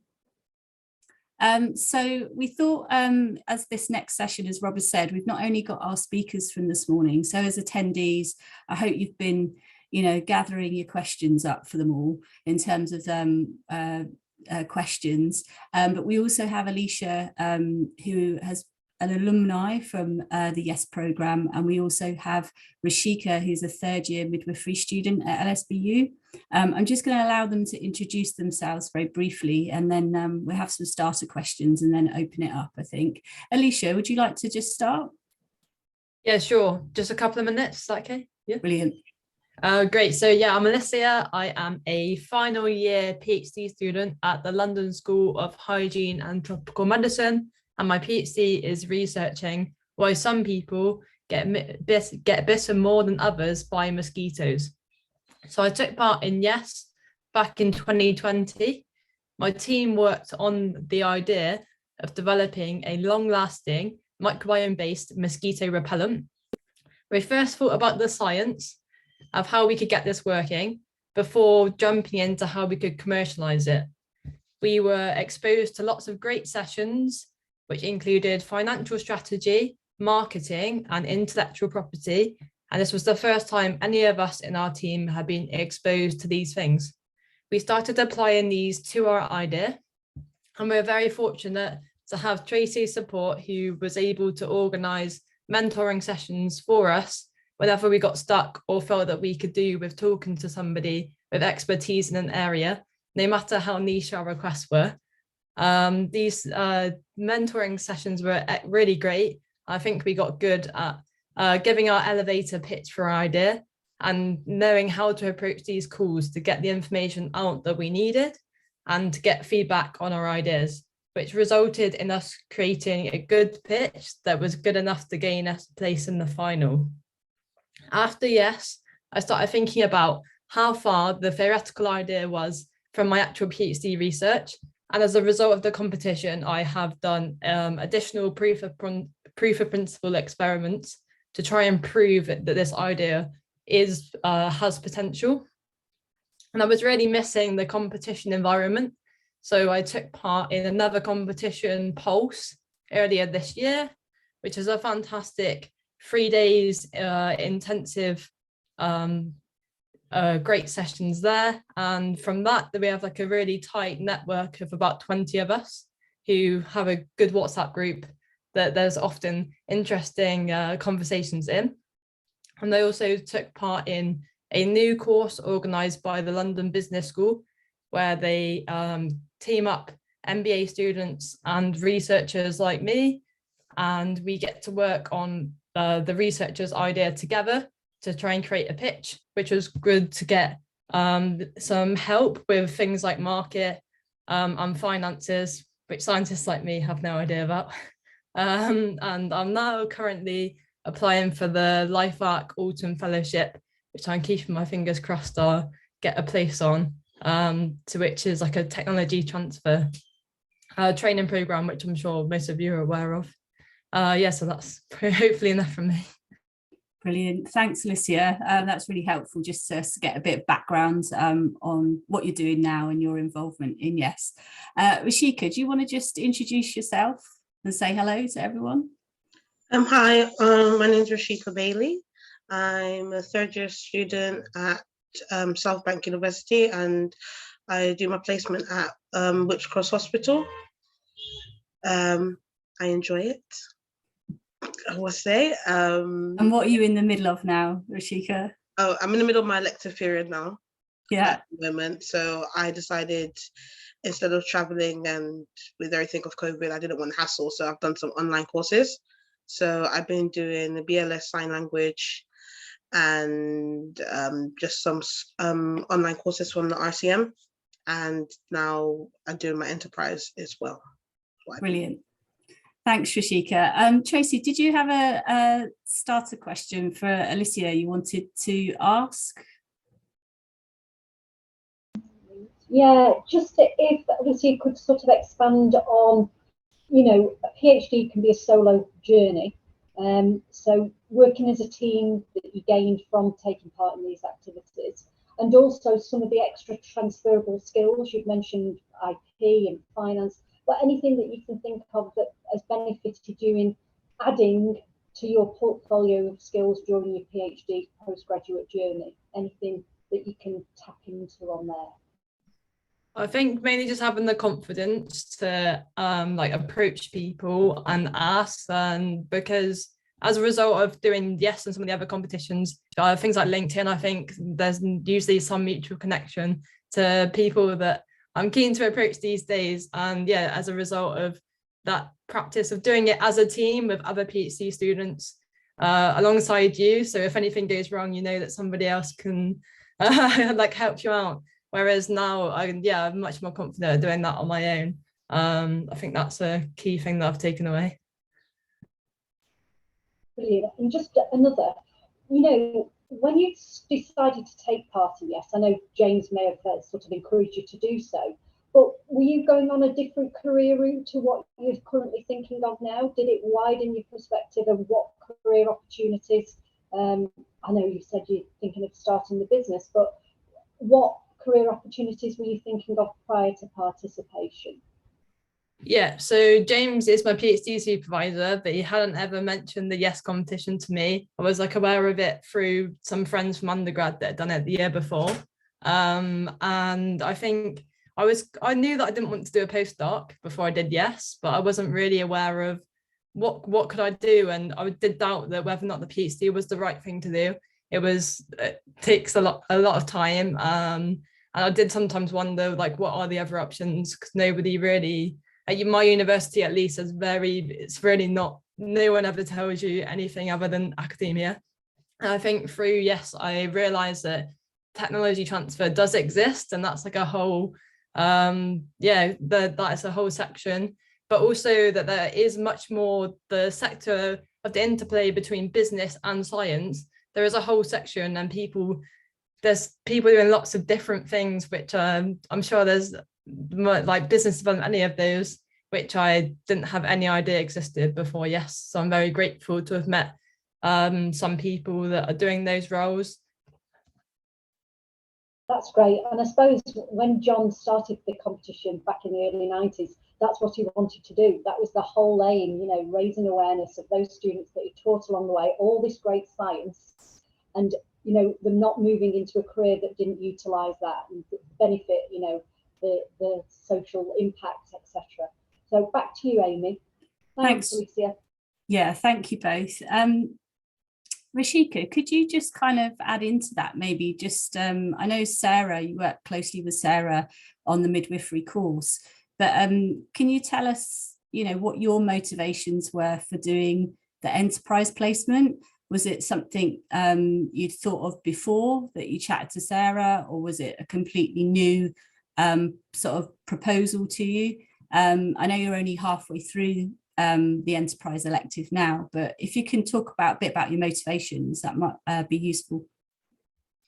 Okay, so it was completely new to me. Didn't hear of it. Sarah suggested it to me. So when she was kind of giving me details about it, I became quite interested in where I could actually carry it and what it actually could do and what I can do to help other people. So I was kind of brainstorming with Sarah on a couple of ideas of what is possible, what I could do, what I can look into, where I can use my midwifery to kind of build on that and what I can do in it. So one of the examples that I found useful was having more midwives trained to be diabetic midwives, as there's only a few. So that was something that I wanted to kind of look into. And then as that has grown, I've also kind of willed into a different way where I was like rotating midwives, because midwives, you get your preceptorship year of being rotated, and then after that, you kind of get stuck in one place. So I kind of felt like if midwives maybe was able to continue rotating, they were less likely to become de-skilled in a different area and probably will get less burnout just being able to have a bit of change rather than become a bit stagnant. So that's somewhere that I've become very interested in kind of going and trying. And also when through half of our enterprise placement was seeing like the technology side of things and how that can implement into nursing.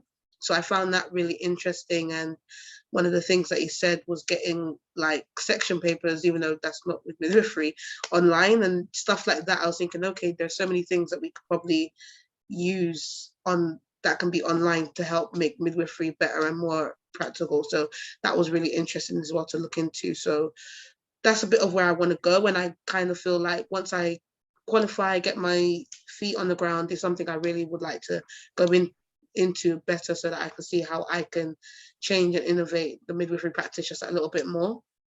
Just bear with me. Brilliant. Thanks, Rashika. I know Rob has put in the chat box, feel free to raise your hands, type in the chat box. We're going to open it up. We've got about a good 15 minutes for attendees. So, if you have a question for one of our speakers, particularly about maybe what they spoke about, or for one of our students, please do fire away. This is your platform, your opportunity. Stacey's raised her hand, so I think she has a question. Thank you, Rob. And so my question was to Alicia and also to Rashika, but maybe with slightly different emphases. So, and you did touch on this, Alicia, and I know that the midwifery curriculum crowded. I know that when you're doing your PhD, you focus on just learning your research craft, right? And you might not know at the start that you might have a research finding that is commercializable. But do you wish some of this stuff had come earlier, that you didn't have to wait for Yes? Because it affects everything, doesn't it? How you publish your findings. You might have lost out on the chance to patent something because you didn't realize it was commercializable. Do you think you know how I know most universities have stuff for early career researchers and the graduate schools, and they teach you all about research methods and ref and all that, but would you have liked some stuff around IP commercialization, protecting intellectual property and all that in year one, for example? And similar to you, Rashika, would you have liked it in year one, perhaps? Or would you have not been ready? No, absolutely. I think that it's a real disappointment, I think, of my PhD program. And I would definitely, but if people ask me if I'd recommend it, I think it's a massive gap that I've read so many times. And not much, if anything, is being done about it. I've not seen any action yet. I've heard people say, yeah, we're going to start doing that, but it's been a couple of years now and still there's not been a single session. And it should be, even on the first day, we have a whole day induction on the first day. No one ever says to you, if you do happen to have anything that could potentially one day be even slightly linked to something that might be worth protecting, just might, then you should talk to the tech transfer office, and you should, even the support there is not being what it should be. My tech transfer office has not been supportive when I've approached them, and that's been, yeah, it doesn't make sense. Like, they've said, even, yeah, not going to go too much into that. Yeah, absolutely. It should be part of the curriculum, especially there's been the recent Nature paper about mid-career researchers leaving academia. If the universities are aware of this, which they are, then why are they not providing PhD students with a curriculum which gives them at least the minimum, which yes, goes way beyond. And I was just fortunate that I took part.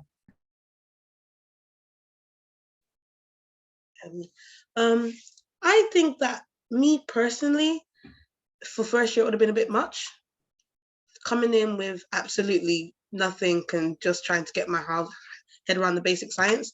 Adding that in first year would have been way too much for me personally. Some people would have felt like it was great, it took their mind off things, but for me, it probably would have been too much. But to add it into the curriculum in third year, where you kind of find yourself a little bit more and feel stable on your feet, I would have felt it's very useful rather than being something additional. That would have been quite nice to input.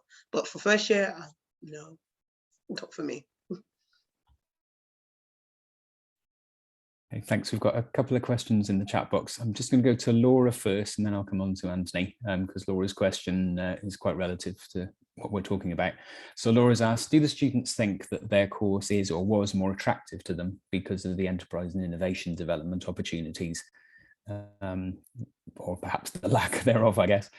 But do you feel that that was something that you were looking for when you were deciding where to study?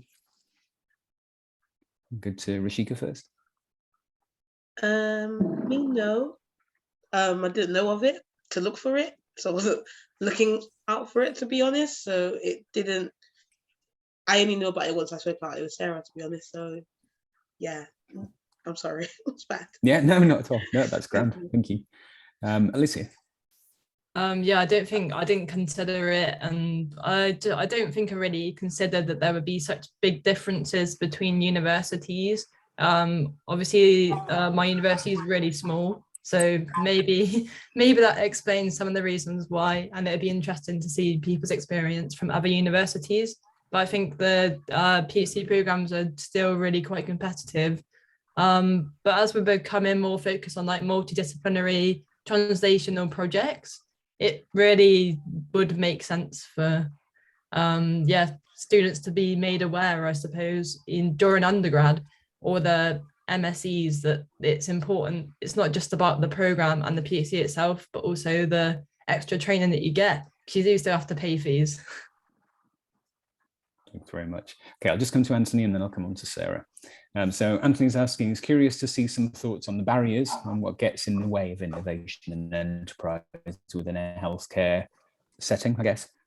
I don't know if any of the students or the speakers want to speak to that.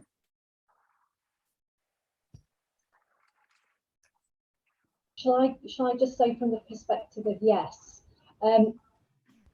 it's a group that are self-selecting. So yes is an extra part of the PhD journey, postdoc or a technician that we're engaging with them now going forward. So spreading the word is really important, and I suppose we get a lot of our recruitment through peer-to-peer. So Alicia mentioned she had colleagues that have done it in the past.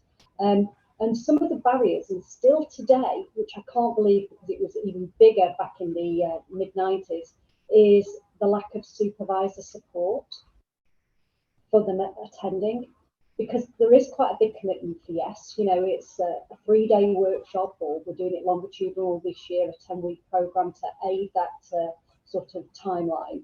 But what you do need is the buy-in from the supervisor to allow them to come along and gain those additional skills. So a barrier for me is, you know, making people more aware of what we can engage with them in, but also allowing the researcher, if they want to take part, to say yes, go ahead, do it. It will be a good thing for you, not taking them away from the bench, so they can do a little bit more research. I know that's very important, but it, like Lucia's mentioned, all those extra transferable skills and the industrial network that they gain along the way. Fantastic. Thanks, Tracy. Okay, if I can turn to Sarah now, has a hand raised. Yes, hi. I just wanted to answer both questions, actually. So the first question, in terms of whether students felt that the programme was of enterprise. Sorry, thank you. Yeah, I just wanted to say that obviously Roshika being a student on the current third year programme is on the old programme. So I think it's a really good question, which I think would be something that we would ask our current students who have started the new curriculum, where the Certificate of Enterprise is an integral part of that curriculum. So I think that is an important question that we can ask students in our evaluation, and to see whether that has had any impact on finding the programme itself attractive. And I think in terms of the second question, in terms of barriers, I think the biggest barrier really, I think, is thinking about working outside the box. And for me, the idea of actually looking at innovation and enterprise and entrepreneurship was really a way of interpreting this issue of being a change agent, being innovative, and really being able to work with that. So I think unless you have that opportunity to really expand your thinking in relation to how programs, how curricula can be kind of developed and standards can be interpreted and so on, then you may well find yourself in a position where the opportunities are limited. But it's really being creative and being inspired, I guess, to really think about the curriculum in a very different way, and thinking about opportunities where enterprise can be included. Rob, can I just pick up on Anthony's point, coming from a sort of enterprise educator's perspective, so sitting outside of an academic school, thinking about enterprise with health students and entrepreneurship and innovation. It's been sort of highlighted before, I think, but it's really packed curriculum, very busy students. So actually, even though they want to engage extracurricular, like maybe a business school student, they just don't have the capacity all the time. So that's often a challenge where we're able to reach larger students outside of the School of Health extracurricular. We recognise we just can't do that with health students. So the barrier is that sort of not closed off that route, but we then have to go through curriculum route. But then that's an opportunity, because if you get large groups, like Stacey said, you can really get the message out there, whether it's a workshop on independent practice or about, problem solving, whatever it is, you can normally hit quite a lot of students.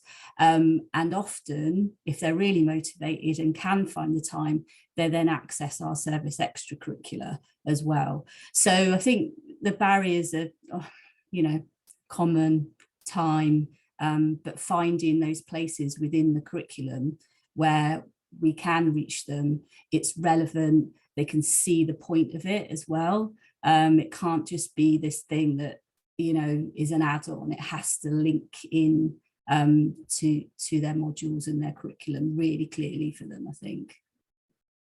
Fantastic, thanks, Amy. I've just got one quick question before we go into the breakouts. A lot of, or all our presenters, I think, mentioned the benefits in terms of entrepreneurship. So not necessarily people who want to go down the self-employment route and want to start freelancing, say. It'd be interesting, I think, to sort of unpack that a little bit. So what are your experiences of how entrepreneurship education has benefited individuals in terms of that organizational framework and that organizational setting, as opposed to going down the self-employment route?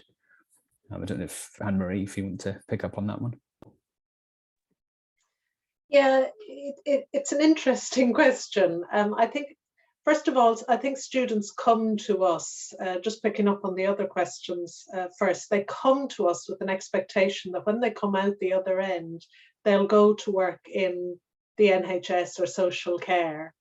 So there are few students that start with the intention of being entrepreneurial at the end, although hopefully by embedding some of these sessions within the curriculum, we open their minds and their eyes to opportunities. But the term innovation is so prevalent within our curriculum, within the language they hear out in practice, that they're engaging all the time with opportunities for change, opportunities for creativity. And I think if we can allow students to think about what skills and knowledge they have, and recognize for them that when they go into the practice setting, they come with fresh eyes. So they may see things that are common practice, but with no real clear rationale. And if they question appropriately, there's potential for innovation to bring those ideas back to the educational setting and develop them with us in the context of assessments or in the context of modules. So I don't think anything is lost here, but I think still there is perhaps an intention when people join health courses that they are going to work in the more traditional settings. And that's something for us to challenge, and perhaps from the very beginning of the courses to engage students in thinking about the diversity of opportunity once they graduate from us. I hope that's answered your question, Rob. Yeah, fantastic, thank you. Okay, I think what we'll do now is to go into breakout rooms. So what we've done, I just wanted to check with Sarah, is that raised hand from before, or is that another question? No question. Okay, that's fine. Okay, so I'm going to put everybody into breakout rooms now, and we've got a speaker attached to each one. Amy, I don't know if you want to talk about the sort of things that we'd like people to chat about. Yeah, so we have 4 breakout rooms, and the original intention was to theme each of them, but I think to give attendees an opportunity for wider discussion, we're sort of posing questions in each group. So you know, have you got amongst you in your groups some really good practice that you'd like to sort of shout about and share to the wider group at the end? Maybe you're doing something in your university in the health setting and enterprise education setting that you think is really good. It might be small, it might be massive, it doesn't matter, but you know, we want some examples from your group of good stuff that you've either directly been involved in, or maybe you've observed or seen that you can share with the wider group. So a bit of a discussion around that. And then the second point is we want you to think about, you know, where the opportunities are for collaboration. You might have heard some stuff this morning, it might have sparked some interest. You know, where do you think you can either collaborate within your own institution internally, or maybe with another, you know, organization that's either here or somewhere else. So again, we want some examples of, you know, where you hope to collaborate beyond this event. Is that clear, Rob? So sort of two questions, if you like, or two things we want you to address in your groups. Yeah, absolutely. That's great. I think there's lots of things that we've also mentioned in passing as well, just because we haven't had the time. But yeah, I think it's a good opportunity to share what's going well and then look at where those networks and those collaborations can be made. Okay, so I'm going to just move a few people around. Bear with me.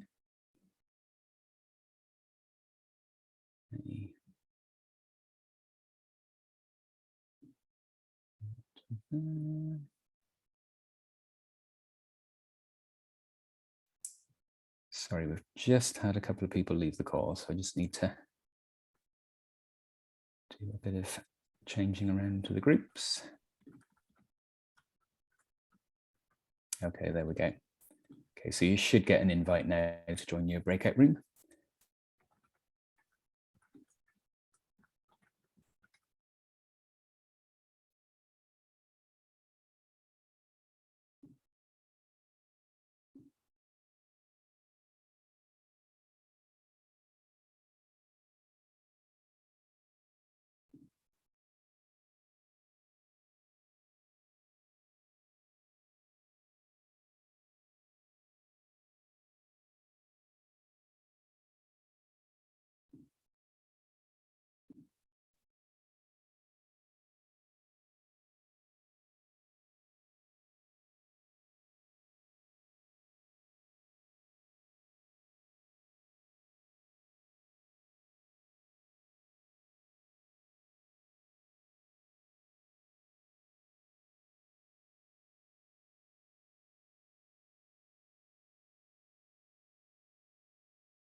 Hi, Catherine, are you still there?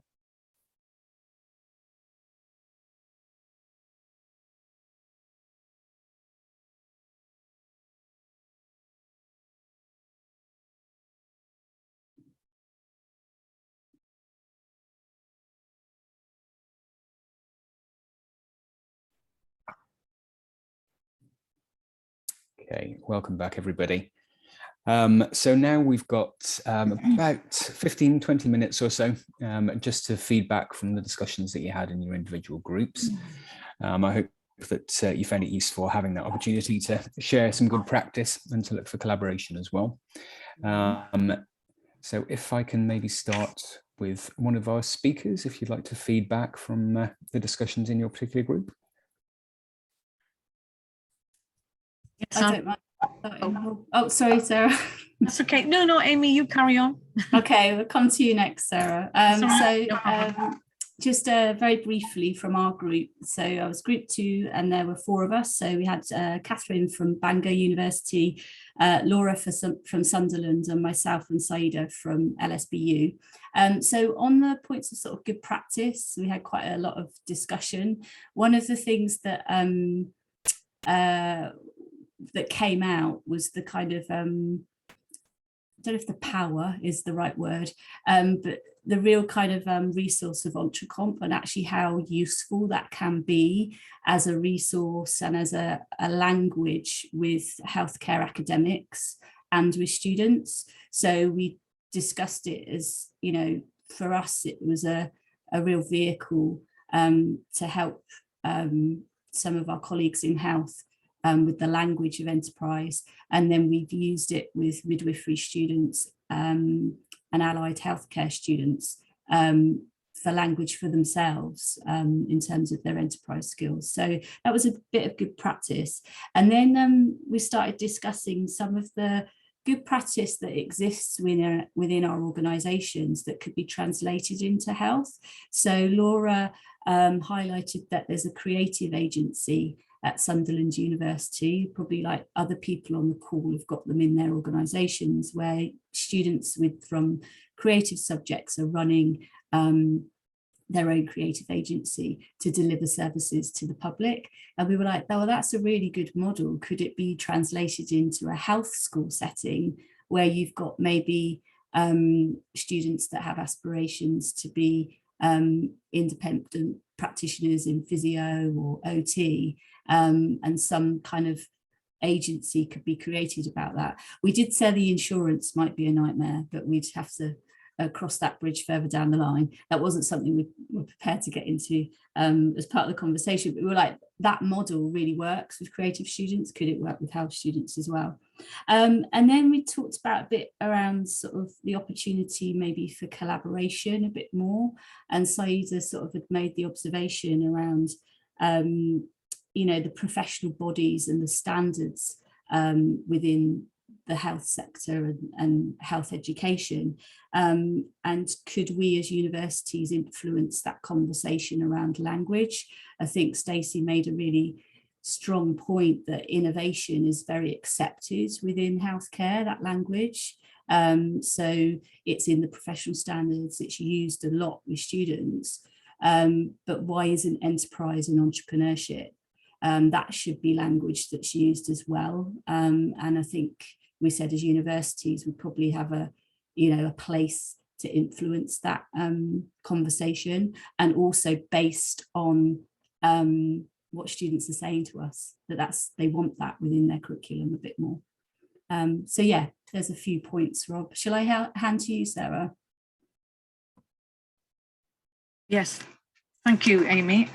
Yes, in our group, there were 4 of us, Mary from the University of West of England in Bristol, and Alicia from the London School of Hygiene and Tropical Medicine, and Joanna from the University of Southampton. And we started to really discuss the inclusion of enterprise education in relation to service improvement specifically, because Mary was highlighted the fact that actually employment was not a challenge in relation to nursing and midwifery and other areas of health. So the focus on service improvement, and from her experience, she discussed this, the offer of a service improvement module, which was offered across the school, and the fact that there had been issues in terms of providing that with an alternative suggestion of offering kind of individual sessions, which again, from a practical perspective, was very difficult to achieve. And also, Alicia was talking about the offer of enterprise education across schools, and from her experience, really thinking about how students from health science and healthcare could come together and learn together. And that could create kind of a really vibrant kind of collaborative environment, really, for the kind of development and exchange of ideas. And also this issue of interprofessional learning that certainly Myri considered the fact that she had received requests from those professionals who are working more closely together to really learn about innovation and entrepreneurship and enterprise together. So that was quite an interesting discussion to really to focus interprofessional learning in relation to innovation. We tend to see interprofessional learning in relation to practice issues, etc. But specifically in relation to innovation, I thought that was really good. And again, we talked about kind of collaborative ventures. Again, Mari was talking about the health tech hub that they have in Bristol in relation to healthcare and engineering. And of course, the opportunities really for students. And she used the example of occupational therapy students bringing forward new product developments in terms of drinking devices and so on. So really, we talked very much about opportunities for education. And again, you've heard my presentation this morning about my own experience. But equally, we kind of talked about this whole issue of the process of ideation. How do we actually support nurses, midwives, allied health professionals to really discuss their ideas in practice? You know, what is the pathway to enable them to really discuss ideas, exchange ideas, and process their ideas into something more tangible? So it was, you know, we left it at a point where that would be probably the next step to look at the processes in the NHS specifically in terms of entrepreneurship. Fantastic, thanks, Sarah. Tracy, if I could come to you, please. Hi, Rob, thanks. I was in room 4 with Bryn from Southampton and Rashika, and we just actually had a really lovely chat. So Bryn is actually only 21 days into his new role at Southampton. So yeah, so learned about Bryn and his sort of move into this role, which is very different to what he's been involved in before. And Rashika shared her brilliant experience at LSBU about her journey through the midwifery course and the impact of all the modules that you know, she's taken and it's had, and also going forward, changes that she thinks, you know, could be implemented, but a few more barriers probably to push down for people who are just set in their ways. They've been doing things for a long time. Bringing new ideas may not be seen as a good thing, and how you break down those barriers. So to be honest, Rob, we had a lovely chat, learned more about the midwifery at LSBU. We are going to collaborate, or not collaborate, I'll reword that. Bryn and I are going to connect, because actually by just sheer coincidence, it was on one of our awareness sessions last week for Yes, Bethan reached out from Southampton about submitting a team for Yes and wanted to know about past participants. So I'll reach out to those who are on the call from Southampton. Hopefully we can move forward with them engaging some of their students to get involved. So not much feedback from us, but it was a really lovely conversation. Excellent, that's what we're here for. That's excellent. Okay, great, thank you very much. Anne-Marie. Yes, I was in a room with Jen from University of Southampton and Laura, who is from University of Plymouth Marjon. I hope I pronounced that correctly, Laura.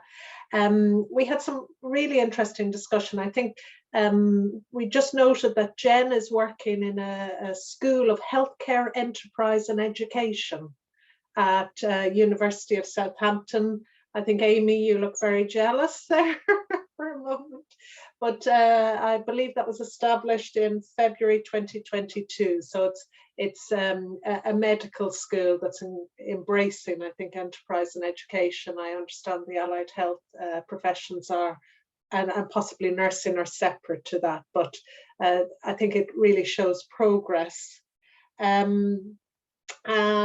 Laura is in enterprise at the university in which she works in, and we talked about I suppose different models of enterprise education in relation to some healthcare courses like osteopathic medicine.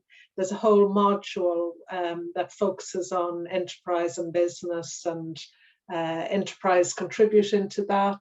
I see that also at our university in courses like chiropractic delivery, and to a certain extent in physiotherapy, where there is explicit delivery around setting up your own business and being entrepreneurial and advertising and marketing yourself, less so in other healthcare professions. So perhaps anyone who's working in an enterprise team, knowing the profile of the health profession that you're trying to engage with can be helpful in that regard.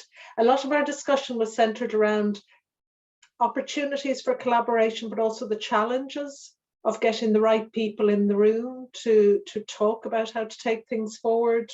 And some suggestions we came up with were opportunities around staff conferences, workshops and staff conferences that might be cross schools, cross disciplines. My first experience of the enterprise team some time ago now was an introductory session at a team meeting. And I know some of my colleagues followed up on that after the team meeting. But sometimes the opportunities are less formalized. A coffee, just bumping into somebody, names being dropped into conversations that then you can follow up. So it's about availing of all those opportunities that present themselves. And the last conversation we had before we left the room was about language and the entrepreneurship versus innovation, and why don't we use the term entrepreneurship? Is it like a dirty word in healthcare? I think it was Laura that said that often students will say, but I'm not an entrepreneur. Maybe the word innovation is a bit more accessible to people, or perhaps places less pressure on them. We also talked about a shift over the last decade or in the last number of years to an increase in emphasis on intellectual property and understanding around intellectual property and the commercialization of products in health and social care. Laura and Jen, if there's anything else you wanted to add, please feel free to do so. It was quite an interesting conversation. Thank you. Fantastic. Thanks, Anne-Marie. Okay, so we're coming up to the last 5 minutes or so. Does anyone have any last-minute pressing questions that they'd like to put to the speakers, or any ideas or sort of suggestions for future collaboration that have been sparked by the breakout groups? Speak now or forever hold your peace. Okay, so you're going to have to listen to me instead, I'm afraid. So I'd just like to thank everyone very much indeed for joining us today. I've learned so much. It's been really, really interesting. And as I said at the start, it's really fascinating to look at enterprise education in a different sector from what we normally talk about. So I think it's been really, really interesting. I will pass on to Amy for a final summing up, but thanks very much on behalf of the EEUK to all of our speakers today and to everyone who's joined us. As I said at the start, the slides and the link to the video and whatever's gone on in the chat box as well will also be shared with delegates in the next few days as well. Okay, so Amy, I shall pass to you. Thanks, Rob. I've just got the massive task of summing up about 3 hours of, I was just trying to pull together some sort of themes and thoughts just to kind of keep things alive, because I think there are lots of opportunities to collaborate and share good practice. And there was just some great examples of how enterprise education is being delivered. I think that bit about language, and there was actually, Anne-Marie, you've made me question myself, because I was thinking, why aren't we using enterprise? Why aren't we using entrepreneurship? Innovation is much more accepted, but maybe there's, reasons behind that. But, I think it's still an important conversation of how we use the type of language we use in enterprise within a healthcare setting that will benefit students and not kind of deter them in any way. But, some great kind of thoughts around cross collaboration. So this interprofessional learning that's specifically linked to entrepreneurship. You know, I could see health students working with engineers to, you know, come up with products and devices. You know, there's cross collaboration between schools within universities. There's kind of a lot more potential for that. I think one of the important things that I've picked up this morning is how, you know, whether we like it or not, the professional standards are actually a really good thing to hang some of this work off of. So, you know, how we link it into enterprise education, professional standards in health, and the PhD framework that you mentioned as well, Tracy. And also I picked out, you know, the importance of engaging our alumni and healthcare professionals within the curriculum in health, so bringing them back in, you know, to act as role models, to show students that are, you know, training to be a nurse or a midwife, but there are these other avenues and options open to them, and here are people that are doing it right now. And I think I'm going to stop there, Rob. I think I will make some notes and probably circulate them round, but just to echo what Rob has said, thank you so much to all our speakers this morning. Without you, the event wouldn't have happened, and thanks to all our participants as well. Lovely, and thanks, Amy, for pulling everything together. It's been a really fascinating programme. Thank you very much. Okay, thank you all very much. As I've put in the chat box, I hope to see you in Swansea in September for IEC. Early bird rate now extended until Thursday, so there's still a few days left. So thanks very much indeed, and enjoy the rest of your day. Thank you. Thank you, Rob. Bye all. Thank you.